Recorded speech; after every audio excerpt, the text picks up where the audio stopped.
अस्सलाम वालेकुम स्टूडेंट्स, हम बात करने जा रहे हैं जी जेनेटिक थेरीज ऑन ओबेसिटी। ठीक है, ओबेसिटी जो है वो लोगों में पाई जाती है, तो उस पर जेनेटिक थेरीज जो है वो क्या कहती हैं। तो वो कह रहे हैं कि obese people are obese because of their genetic inheritance. Researchers ने ये बताया कि जो ओबेसिटी है वो लोगों में इसलिए पाई जाती है ज़्यादातर कि उनके अंदर क्या है, वो जेनेटिकली इनहेरिट हुई होती है। ठीक है, ये उनका बिहेवियर नहीं होता है, वो खुद से ओबीस नहीं होते, मोस्टली ये क्या है, जेनेटिक होती है, उनके पेरेंट्स से उनके अंदर इनहेरिट हुई होती है, ट्रांसफ़र हुई होती है। ठीक है, रिसर्चर्स ने कहा कि अगर जो है वो कपल मतलब पेरेंट्स का अगर एक मेंबर, पेरेंट्स में for example mother and father में एक जो है, फॉर एग्जांपल मदर जो है वो ओबीस है, तो उसके बाद क्या होता है, 40% चांस है कि बच्चा जो है वो भी ओबीस हो। ठीक है, ओवरवेट हो। ठीक है, ओवरवेट से भी नेक्स्ट लेवल होता है ओबीस।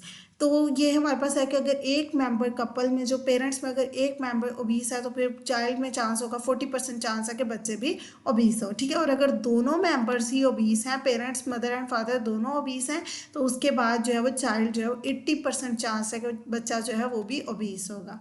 ठीक हो गया।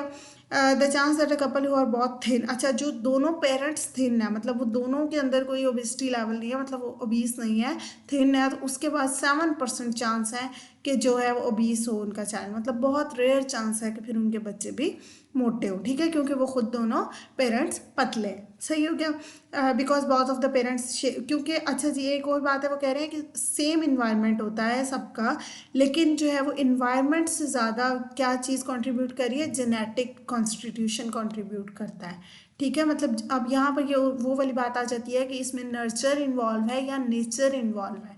ठीक है, मतलब एक नेचर क्या होता है कि जो आपके मतलब जेनेटिकली इनहेरिट हो रही हैं चीज़ें जो फितरत में आ रही हैं। ठीक है, दूसरी नर्चर होता है कि आपका जो इन्वायरमेंट है, तो उस पर उन्होंने चेक किया, उन्होंने एक्सपेरिमेंट किया कि नर्चर इन्वॉल्व है या नेचर इन्वॉल्व है। ठीक है, मतलब वेदर ओबेसिटी इज जेनेटिक और इन्वायरमेंटली इन्फ्लुएंस्ड। तो इसके लिए उन्होंने एक्सपेरिमेंट किया, क्या किया, उन्होंने ट्विन स्टडीज़ की। ठीक है, और उसमें उन्होंने क्या किया, twins who have been reared apart from one another, उन्होंने ट्विंस लिए जो उन्होंने एक दूसरे से दूर कर दिए एक्सपीरियंस से। अब उनके वो हैं, वो ट्विंस हैं, मतलब उनके पेरेंट्स जो हैं वो जेनेटिक पेरेंट्स तो सेम ही हैं, बायोलॉजिकल पेरेंट्स सॉरी, वो सेम ही है, लेकिन अब उन्होंने क्या किया, उनका एनवायरनमेंट बदल दिया।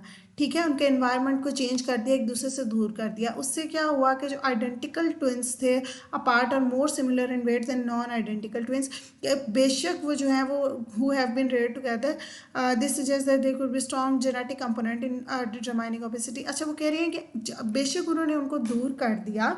ठीक है, इन्होंने वेट को चेक किया, मतलब कुछ एक को उन्होंने रखा अपने पास, ठीक है, मेन बायोलॉजिकल पेरेंट्स जो थे उनके पास रखा, और एक बच्चे को उन्होंने आगे किसी और को अडॉप्टेड पेरेंट्स को दे दिया। जब उन्होंने वेट चेक किया adopted children with their adoptive parents, ठीक है, एंड देयर बायोलॉजिकल पेरेंट्स, अब जो अडॉप्टेड चिल्ड्रन थे उनका उन्होंने वेट चेक किया कि उनका वेट जो है उनके अडॉप्टेड पेरेंट्स जिन्होंने उनको अब अडॉप्ट किया है उनके साथ मैच कर रहा है, या जो उनके रियल पेरेंट्स थे, बायोलॉजिकल पेरेंट्स थे, उनके साथ मैच कर रहा है। ठीक है, क्योंकि अगर जीन्स का इन्फ्लुएंस हो तो इनके साथ मैच होना चाहिए, लेकिन अगर इन्वायरमेंट का इन्फ्लुएंस हो तो इनके साथ मैच होना चाहिए, क्योंकि बच्चों ने इन्वायरमेंट तो ये इन्होंने दिया ना, अडॉप्टिव पेरेंट्स जो थे उन्होंने इन्वायरमेंट दिया बच्चे को। ठीक है, उनके इन्वायरमेंट में रहा बच्चा, लेकिन बायोलॉजिकल जो है उन्होंने जीन्स दिए। तो अब जो है वो किरण ने डिटरमाइन किया, found that adoptive more close match with the weight of their biological rather than adoptive. मतलब रिसर्च ने ये फाइंड आउट किया कि उनके जो बायोलॉजिकल पेरेंट्स थे बच्चों का वेट उनके अकॉर्डिंग रहा। ठीक है, उनका ज़्यादा जो वेट मैच हो रहा था किनके साथ हो रहा था, बायोलॉजिकल पेरेंट्स के साथ रेदर देन अडॉप्टिव पेरेंट्स के साथ। तो इससे ये फाइंड आउट हुआ कि जेनेटिक्स का मोर कंट्रीब्यूशन है, नेचर का मोर कंट्रीब्यूशन है एज कंपेयर टू नर्चर। ठीक है, इन्वायरमेंट का इतना इन्फ्लुएंस नहीं है। ये है हमारे पास जेनेटिक थ्योरी। आई होप आपको अच्छी समझ आई होगी। Thank you so much and अल्लाह हाफिज़।